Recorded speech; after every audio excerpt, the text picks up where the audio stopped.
രക്ഷപ്പെടാൻ ആർക്കാണ് ആഗ്രഹമില്ലാത്തത്? മരിക്കാൻ ആർക്കാണ് ഇഷ്ടം? തെറ്റുകളും കുറ്റങ്ങളും ഒക്കെ സംഭവിച്ചു. എനിക്ക് നിരാശയില്ല, തിരുത്തണമെന്നുണ്ട്. ഈ ലോക ജീവിതത്തോട് എന്നെ ബന്ധിച്ച് നിർത്തുന്ന ഒരുപാട് കണ്ണുകളുണ്ട്. രാഷ്ട്രീയം മാത്രമല്ല, എൻ്റെ അമ്മ, മോള് കുഞ്ഞുലക്ഷ്മി, അവരിപ്പോൾ എവിടെയാണാവോ? എന്നെ വിശ്വസിച്ച് ആയുധം കയ്യിലെടുത്ത് പാതി വഴി നടന്ന തൊഴിലാളികൾ, അവർക്കൊന്ന് വേലയുമില്ല കൂലിയുമില്ല. ഞാൻ കാരണം. ഒന്നുകിൽ അവരെ തുടങ്ങിയിടത്തേക്ക് മടക്കി അയക്കുക, അല്ലെങ്കിൽ മുഴുവൻ വഴിയും നടത്തുക. രണ്ടും ഇനി സാധ്യമല്ല. ഒന്ന് ശ്രമിച്ചു നോക്കിയതാ, തോറ്റുപോയി.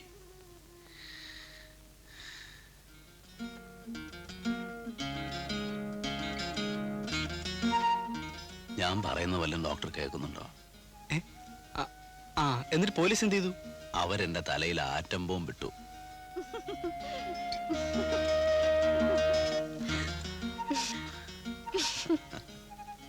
Prakash, how is he now? Perfectly all right. റൗണ്ട്സിനും ആ സമയമായി, ഞാൻ പോട്ടെ. ചാറ്റോടെ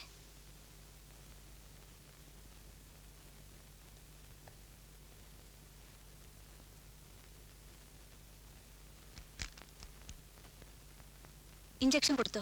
കൊടുത്തു. എത്ര? 5. ഡോക്ടർ പ്രകാശ് പറഞ്ഞിട്ടാ.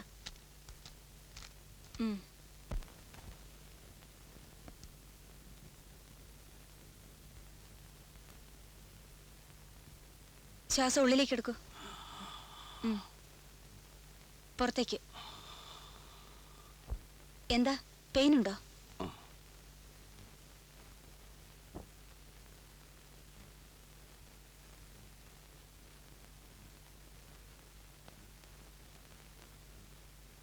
സാവിത്രി,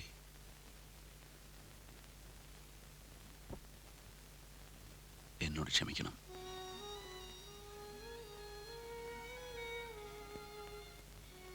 ഡോക്ടർ, നന്ദി. മരണത്തിനൊരു അവധി തന്നതിന് നന്ദി.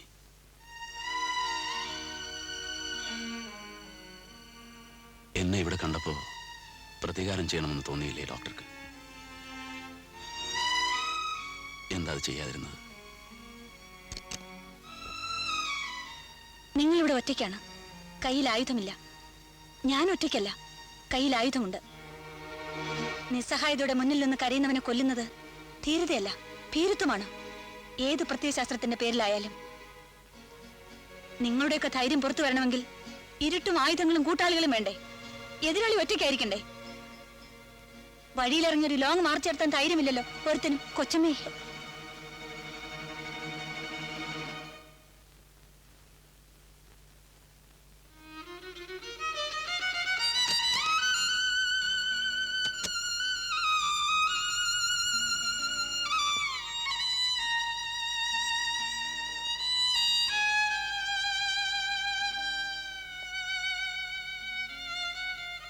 എന്തിനാ അരവിന്ദേട്ടാ ആവശ്യമില്ലാത്ത ഓരോന്ന് അവരെ ഓർമ്മിപ്പിക്കുന്നത്?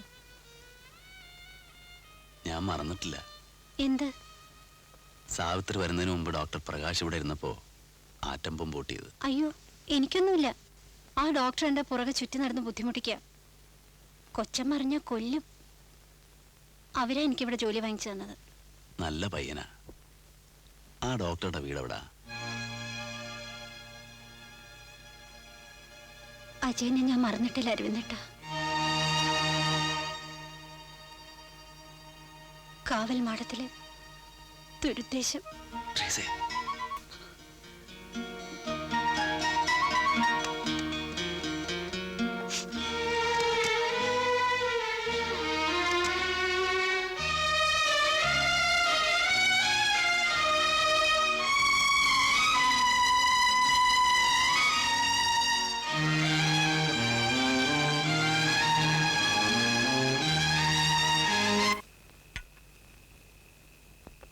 അജയനെ എനിക്കറിയാം. വഴിതെറ്റിപ്പോയൊരു ചെറുപ്പക്കാരൻ. അരവിന്ദൻ ഒരുത്തനാണ് ഇതിനൊക്കെ കാരണം. വഴി തെറ്റായിരുന്നു ശരിയായിരുന്നു അതൊന്നും എനിക്കറിഞ്ഞൂടാ. പക്ഷേ അരവിന്ദേട്ടനെ എല്ലാവർക്കും ഇഷ്ടമായിരുന്നു. അജയനും അമ്മയ്ക്കും നാട്ടുകാർക്കൊക്കെ. നിനക്കോ?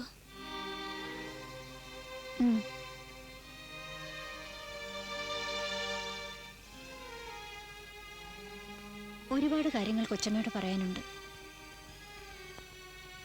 അരവിന്ദേട്ടൻ വന്നു മുതൽ ഓർക്കുന്നതാ. ധൈര്യം കിട്ടിയില്ല. ഇനിയിപ്പോ പറയാതിരുന്നിട്ടും കാര്യമൊന്നുമില്ല. അന്ന് കൊച്ചമ്മയുടെ വീട്ടിൽ നടന്നതിനൊക്കെ ഒരു തരത്തിൽ ഞാനും കാരണക്കാരിയാ. മനസ്സറിഞ്ഞല്ല, അങ്ങനെങ്ങ് വന്നു. നീ നീ അവളുടെ കൂടെ ഉണ്ടായിരുന്നോ? ഇല്ല, ഞാൻ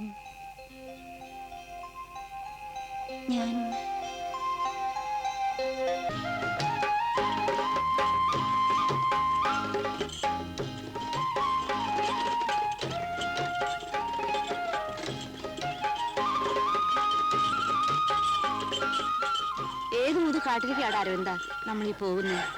അന്ത്യയായ നമ്മൾ എവിടെ ഒന്ന് കിടക്ക്. എവിടെയെങ്കിലും കിടക്കാമേ.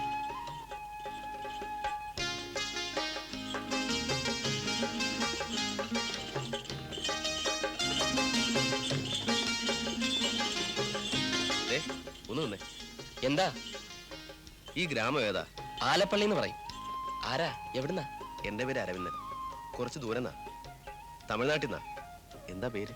അജയൻ. അജയ, ഇവിടെ ഒരു കുടിൽ വെച്ച് കിട്ടാൻ പറ്റിയ പുറമ്പോക്ക് വല്ലതും കിട്ടുമോ?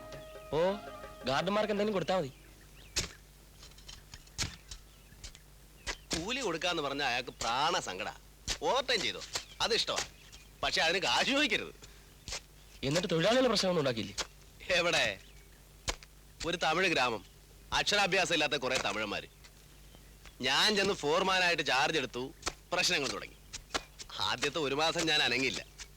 പിന്നെ ഓവർ ടൈമിന്റെ കാശ് ചോദിച്ചു, ബോണസും ചോദിച്ചു. എന്നിട്ട് തന്നോ?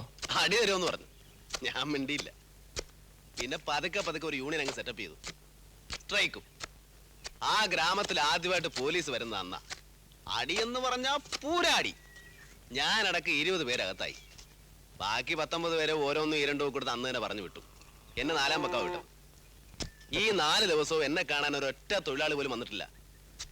തിരിച്ച് ഫാക്ടറി ചെന്നപ്പോ എനിക്ക് മാത്രം ജോലിയില്ല. ബാക്കിയുള്ളവരൊക്കെ പണിയെടുക്കുന്നു.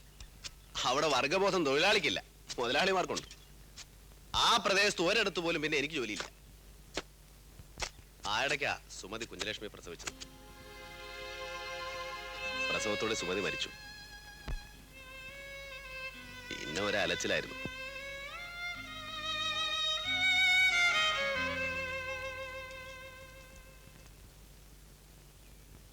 ജീവിക്കാൻ വേണ്ടി പല വേഷവും കിട്ടി. ഉണക്കമീൻ കച്ചവടം, ചായയടി, ഡ്രൈവിങ്, ബിരിയാണി വെപ്പ്. ചിരിക്കണ്ട, നല്ല അസല് ബിരിയാണി ആയിരുന്നു. അങ്ങനെ പിന്നെ ഒരു മേൽശാന്തിന്റെ അസിസ്റ്റന്റ് കീഴ്ശാന്തി, ഏറ്റവും ഒടുവിൽ ബാലെ. ബാലെ? ആ ബാലെ, വീരമാന്റെ കട്ടബൊമ്മൻ. ഡാൻസ് അറിയോ? അഭിനയം? എവിടെ? മ്യൂസിക് ഡയറക്ടർ ആയിരുന്നു, സംഗീത സംവിധാനം. ആ ഇടയ്ക്ക് ഞാൻ ചിലരെയൊക്കെ പരിചയപ്പെട്ടു. വർഗസമരം, തൊഴിലാളി പ്രസ്ഥാനം, ഇവയെക്കുറിച്ചൊക്കെ നേരാമണ്ണം പഠിപ്പിച്ചതെന്ന് അവരാ. 100% എനിക്ക് അവരോട് ചോദിക്കാൻ കഴിയല്ല. എന്നാലും മിടുക്കന്മാരാ. തോമാച്ചൻ വക്കീലും ശശി. അവിടെ ചുറ്റിത്തിരിഞ്ഞിട്ട് കാര്യമില്ല, ഇങ്ങോട്ട് പോരാൻ പറഞ്ഞത് അവരാ. ഞാൻ ഈ അന്തരീക്ഷമൊക്കെ പഠിച്ച് ശരിപ്പെട്ട് വരുമ്പോ അവര് വരും. ഞാൻ പരിചയപ്പെടുത്തി തരാം. ആ. അല്ല, അജയനെ കുറിച്ചൊന്നും പറഞ്ഞില്ലല്ലോ. സംഭവബഹലമല്ല. അച്ഛനുണ്ട്, അമ്മയുണ്ട്, സഹോദരിയുണ്ട്. ഒരു ചെറുകിട കർഷകൻ. അന്തിയുറക്കം പാടത്ത്, കാവൽ മാടത്തിൽ. അതെന്താ? ലേശം ദുരുദ്ദേശമുണ്ട്, പിന്നെ പറയാം. മക്കളെ, ഇനി കഞ്ഞി ഒടിച്ചിട്ട് ജോലി ചെയ്യാം. ആ വാ, കഞ്ഞുടിയ.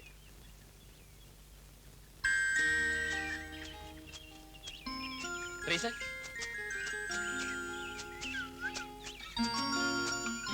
പരീക്ഷ എങ്ങനെ എഴുതി? എല്ലാം എഴുതി. ഞാൻ പോട്ടെ. ആ, നില്ലടി പെണ്ണേ. അരവിന്ദേട്ടാ, ഇത് ട്രീസ, നമ്മുടെ മറിയച്ചേട്ടത്തിയുടെ മോളാ. നിനക്ക് മനസ്സിലായോ? മനസ്സിലായി. ഇന്നലെ പറഞ്ഞ ആളല്ലേ?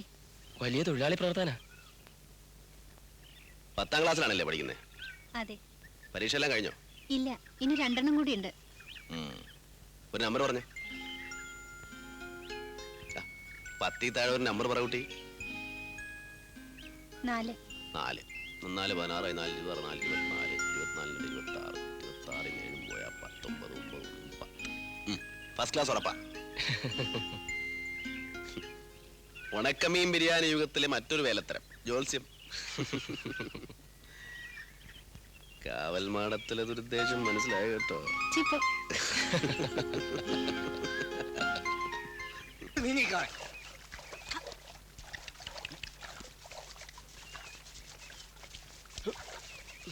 നിങ്ങളുടെ കഷ്ടകാലം ഒരു കാലത്തും തീരില്ല. എങ്ങനെ തീരാനാ? രാപകൽ അധ്വാനിച്ചുണ്ടാക്കുന്ന നെല്ലും വൈക്കോലും നിങ്ങൾ എന്തിനാ ഈ പടാവലക്ക് ശങ്കരത്ത് കൊണ്ടേ കൊടുക്കുന്നേ? നിങ്ങൾക്കത് പാലക്കാട് കൊണ്ട് കൊടുത്തൂടെ? അരവിന്ദേട്ടൻ വിചാരിക്കുന്ന പോലെ അല്ല ഇവിടുത്തെ കാര്യങ്ങൾ. ഈ നാട്ടിലെ ഒട്ടുമുക്കാല നെൽപ്പാടങ്ങളും ശങ്കരത്ത് തറവാട്ട് വകയാ. ആ മാധവമേനോന്റെ അളിയന്റെ. പിന്നെ ഉള്ളത് ഞങ്ങൾ കുറച്ച് ചെറുകിട കർഷകരാ. വിത്തും വളവും തുടങ്ങി ചാഴിക്കടിക്കുന്ന മരുന്ന് വരെ ശങ്കരത്ത് നിന്ന് കടം തരിക. ആ തരം പണയത്തുമൽ. വെള്ളപ്പൊക്കം വന്നാലും വരൾച്ച വന്നാലും മുതലും പലിശയും കടം. അടുത്ത കൃഷിയാകുമ്പോൾ പലിശയ്ക്ക് മേൽ പലിശ. കടം തരുമ്പോഴേയുള്ള കരാറാ നെല്ല് ശങ്കരത്തെ റൈസ് മില്ലിൽ കൊടുത്തോണമെന്ന്. അവരോട് മത്സരിച്ച് ജയിക്കാൻ ഞങ്ങൾക്ക് ശക്തിയില്ല. അല്പസ്വല്പമെങ്കിലും സ്വന്തം ഭൂമിയുള്ളത് ഞങ്ങൾ കുറച്ചു പേർക്ക് മാത്രമാണ്. ഞങ്ങൾക്ക് പോലും മുഴുവൻ സമയം ജോലിയില്ല. ഇരിപ്പൂ നിലങ്ങളാ. ആണ്ടി 2 തവണയെ കൃഷിയുള്ളൂ. 6 മാസത്തെ ജോലി. പോയിട്ട് 6 മാസം ഞങ്ങളും ശങ്കരത്തെ കൂലിക്കാരാ. പാടത്ത്, റൈസ് മില്ലില്, അല്ലെങ്കിൽ ഓട്ട് കമ്പനി. എടോ അരവിന്ദ, തനിക്ക് എന്നോടൊന്നും തോന്നരുത്. തനിക്ക് പാർട്ടിയൊന്നും ഇല്ലല്ലോ. പാർട്ടിയുള്ള ഒരുപാട് യൂണിയൻകാർ ഇവിടെ വന്നു. യൂണിയൻ ഉണ്ടാക്കാം, സംഘടന ഉണ്ടാക്കാം, അമ്മയുടെ 16 അടിയന്തരം നടത്താമെന്നൊക്കെ പറഞ്ഞു. ഞങ്ങൾ കുറെ പാവങ്ങൾ ഇത് കേട്ടങ്ങ് വിശ്വസിക്കും. പിന്നെ പല നിറത്തിലുള്ള ഓരോ കൊടികൾ പോങ്ങും. കുറെ പേര് തല്ലുകൊള്ളും, ലോക്കപ്പിൽ പോവും. നേതാക്കന്മാര് ശങ്കരത്ത് പോയി കഞ്ഞിയും കുടിച്ച് കാശും മേടിച്ച് ഒത്ത ബാല്യക്കാരുടെ ചൂട് പറഞ്ഞിട്ട് അങ്ങ് പോവും. പിന്നെ കാണില്ല. കുറെ പേര് തെറ്റ് ചെയ്തെന്ന് കരുതി എല്ലാരും അങ്ങനെ ആണോന്നില്ലല്ലോ. പാർട്ടി സെല്ല് രൂപീകരിക്കണ്ട, പക്ഷേ പരസ്പര സഹകരണം ആകാലോ. സർക്കാർ അനുവദിച്ചിട്ടുള്ള പരിധിയിൽ നിന്നുകൊണ്ട് തന്നെ നമുക്ക് പലതും ചെയ്യാൻ കഴിയും. അതിന് വിപ്ലവം ഗോഗ്വാവിളിയൊന്നും വേണ്ട. ഉദാഹരണത്തിന്, നമ്മൾ ഒരുമിച്ചാൽ സഹകരണ അടിസ്ഥാനത്തിൽ കൃഷി തുടങ്ങാം, ഒരു സഹകരണ സംഘം രൂപീകരിക്കാം, സഹകരണ ബാങ്ക് തുടങ്ങാം. വിത്തും വളവും കടം കിട്ടുന്നതിന് ബ്ലോക്ക് ഡെവലപ്മെന്റ് കീഴിൽ പല സ്കീമുകളുമുണ്ട്. സർക്കാർ നിശ്ചയിച്ച തറവിലയ്ക്ക് തന്നെ നമുക്ക് നമ്മുടെ നെല്ല് വിൽക്കാൻ കഴിയും. 10 or 25 വർഷങ്ങൾക്ക് മുമ്പ് വെറും ഒരു ചെറുകിട കർഷകനായിരുന്ന ശങ്കരത്ത് മാധവമേനോൻ ഈ ഗ്രാമത്തിന്റെ 90% കൈയടക്കിയത് എങ്ങനെയാണെന്ന് നിങ്ങൾക്ക് അറിഞ്ഞൂടെ?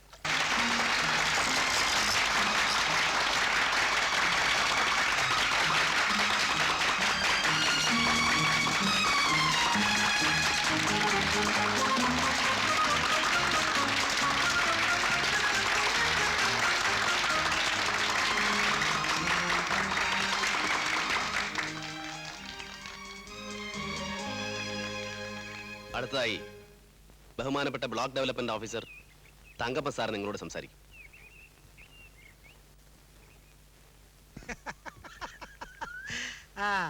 എന്നിട്ട് താനെന്ത് പറഞ്ഞു? ഒന്നും പറഞ്ഞില്ല. ഒരു ചാക്ക് നെല്ല് കൊടുത്തു, പിന്നെ ഒരു ചാക്ക് വളവും 8 കുപ്പി വിഷവും കൊടുത്തു. ഇനിയും ചോദിച്ചു വന്നാ എന്താ അവന്റെ പേര്? അരവിന്ദൻ.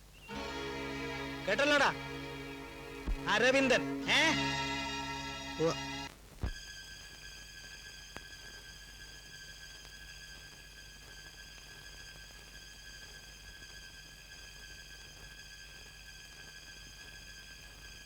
ആരാത്? അരവിന്ദേട്ടനാണോ? ആ, എവിടെ പോയിട്ട് വരുന്നു? ചന്തേ പോയിട്ട് വരാ.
അരവിന്ദേട്ടാ, അരവിന്ദേട്ടാ.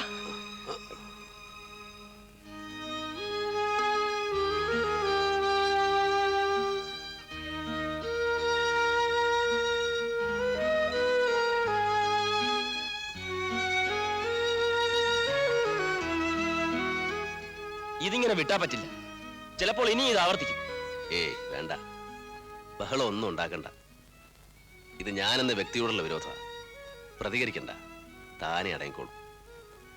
ഈ ആരംഭദശയിലെ നമ്മൾ എന്തെങ്കിലുമൊക്കെ ചെയ്ത് പ്രശ്നങ്ങളായാൽ നമ്മുടെ പദ്ധതികളൊക്കെ തകരാറിലാവും.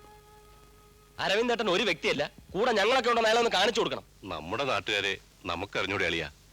അവരൊന്ന് 4 മുദ്രാവാക്യം വിളിച്ചങ്ങ് വെക്കുള്ളൂ. അതിന് നമ്മുടെ ഭാഗത്തുനിന്ന് ഇത്രയും വലിയ പ്രശ്നങ്ങൾ ഉണ്ടാക്കണോ? വേണവടോ, ഏതോ ഒരു വരത്തന്റെ വാക്കും കേട്ട് വിവരമില്ലാതെ ഇളകി വരുന്ന ജനങ്ങളാ. അവർക്ക് റൈസ് മില്ല് തീ വയ്ക്കാം, ഓട്ട് കമ്പനി തീ വയ്ക്കാം, എന്നെയും നിന്നെയും തല്ലാൻ കൊല്ലാം. വേണ്ടത് വേണ്ടപ്പ കൊടുത്തില്ലെങ്കിൽ നമുക്കൊക്കെ പിന്നെ ഇവിടെ എന്താണോ ഒരു വില? മുതലാളി എന്താടാ മുതലാളി, അവർ ഒരുപാട് ആളുകളുണ്ട്, ആയുധങ്ങളുമുണ്ട്. മുതലാളി ഇവിടെ നിന്ന് മാറി നിൽക്കുകയാണ്. എന്താടാ പറഞ്ഞത്? ഈ മാധവമേനോൻ ഇവിടെ നിന്ന് മാറിയിരിക്കണമെന്നോ? നിന്നെ ഒന്നും കണ്ടിട്ടല്ലടാ.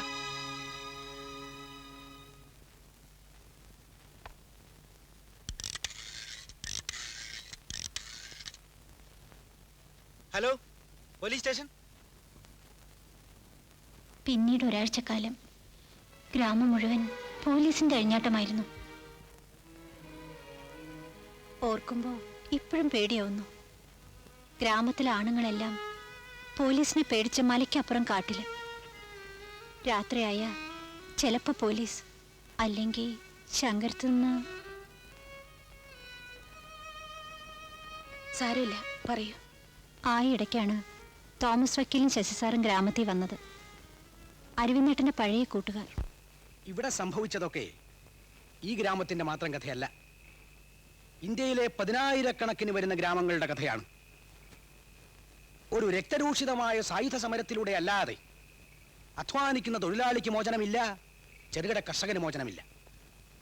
ഒരു സായുധ വിപ്ലവത്തിന്റെയും അതിചിന്തിയ കണ്ണീരിന്റെയും രക്തത്തിന്റെയും വിലയായി റഷ്യയ്ക്കും ചൈനയ്ക്കും കൈവന്ന മോചനം കണ്ട് ഇന്ത്യയിൽ ചിലർക്ക് കൊതിമൂത്ത് ഭൂശ്വാസികളോട് തോളോട് തോൾ ചേർന്ന് മെയ്യനങ്ങാതെ ചുളുവിൽ ബാലറ്റ് പേപ്പറിലൂടെ വിപ്ലവം വരുമോ എന്നവർ ശ്രമിച്ചു നോക്കി. താൽക്കാലിക വിജയങ്ങൾ കിട്ടുന്നുമുണ്ട്. പണം പിരിക്കാനും വോട്ട് ചോദിക്കാനും അവർ പഴയ വീരഗാഥകൾ പാടി നടക്കുന്നു. ബ്രിട്ടീഷ് പട്ടാളത്തിന്റെ പഴയ 303 റൈഫിളുകൾ കണ്ട് കുഞ്ഞാടുകളെ മുമ്പോട്ട് തള്ളി പിന്തിരിഞ്ഞോടിയവർ ഇന്ന് കാറൽ മാർക്സിന് വികലമായ വ്യാഖ്യാനങ്ങൾ കണ്ടെത്തുന്നു, ഡിസീസുകൾ അവതരിപ്പിക്കുന്നു. ചില വ്യക്തികൾക്ക് ഇതുകൊണ്ട് പ്രയോജനമുണ്ട് എന്നുള്ളത് ഞാൻ നിഷേധിക്കുന്നില്ല. എന്നാൽ ഭൂശ്വാസി ദാനം തരുന്ന അധികാരം വിഷം ചേർത്ത വീഞ്ഞാണ്. നമുക്ക് ഈ അധ്വാനവർഗത്തിന് ഒരു സായുധ സമരത്തിനുള്ള സമയം ഇനിയും വൈകിയിട്ടില്ല. ഇതിന് പരിശീലനം ആവശ്യമാണ്. രാത്രിയായ പിന്നെ സ്റ്റഡി ക്ലാസും ക്യാമ്പും. പോലീസിനെ പേടിച്ച് കാട്ടിലും ആദിവാസി ഗ്രാമത്തിലൊക്കെയാ അവർ ക്ലാസ് നടത്താറ്. കൊല്ലും കൊലയും നടത്തണമെന്ന് അവർ പറയുമ്പോൾ ആദ്യമൊക്കെ അരവിന്ദേട്ട അതിനെതിരായിരുന്നു. ഇതൊരു നിമിഷത്തിന്റെ ആവേശമല്ലേ തോമാച്ച? ഇതിനൊരു ശാശ്വത സ്വഭാവമുണ്ടോ? ഒരു മാധവമേനോനെ അല്ലെങ്കിൽ ഒരു വ്യക്തിയെ ഉന്മൂലനം ചെയ്താൽ വിപ്ലവം വരുമോ തോമാച്ച? ഇനി ഇത് വിജയിച്ചെങ്കിൽ തന്നെ അടുത്ത പരിപാടി എന്താ? റെഡ് ഫോർട്ടിൽ കൊടി പറത്തുന്നവരെയുള്ള കാര്യങ്ങള് ഇവിടെ ഇരുന്ന് ഈ ഗ്രാമത്തിരുന്ന് ചാർട്ട് ചെയ്തിട്ട് സമരം തുടങ്ങാൻ പറ്റില്ല. നമ്മളൊരു വിത്തിട്ടു, അല്പം വെള്ളം ഒഴിച്ചു, മുളക്കട്ടെ. ഈ വളമിടാനും കൊയ്ത്തിറത്താനും ഒക്കെ ഉള്ള വക ദൈവം തരും അല്ലേ? ഈ പാവങ്ങളുടെ എല്ലാ ആധാരവും പട്ടയവും ഒക്കെ ആ മാധവമേനോന്റെ കയ്യിലാ.